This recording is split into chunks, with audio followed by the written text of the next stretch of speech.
Hello everyone, চলে এসেছি বহু যুগ পর একটা ভিডিও নিয়ে। আর আমার নিজেরও ঠিক করে মনে পড়ছে না আমি কতদিন পর ভিডিও বানাচ্ছি। আর এদিকে মোটামুটি দুর্গাপুজো, লক্ষ্মী পুজো, কালী পুজো, ভাইফোঁটা সব কিছু কমপ্লিট হয়ে গেছে, আর আমার একটাও ভিডিও আসেনি।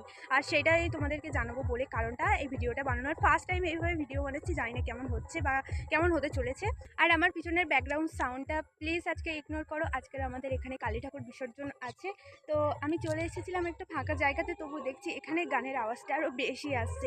তো সে যাই হোক, কিছু কিছু ভিডিও আমি শ্যুট করেছিলাম, একটু লেট হবে কিন্তু চেষ্টা করব সবটা তোমাদের সঙ্গে শেয়ার করা। সবাইকে সরি এতদিন ভিডিও না দেওয়ার জন্য। তোমরা আমার সুন্দর সুন্দর ভিডিওগুলো দেখার জন্যই আমার পাশে দাঁড়িয়েছো, আমাকে সাপোর্ট করছো, বাট আমি তোমাদেরকে সেইভাবে কোনো ভিডিও আপডেট দিই। বাড়ির দিকে মা প্রচণ্ড অসুস্থ ছিল, সেই কারণে এতদিন ধরে ভিডিও দিতে পারিনি। তো এটাই বলার ছিল। তো পাশে যেভাবে ছিলে সেভাবে পাশে থেকো। আজ এতটা, টাটা।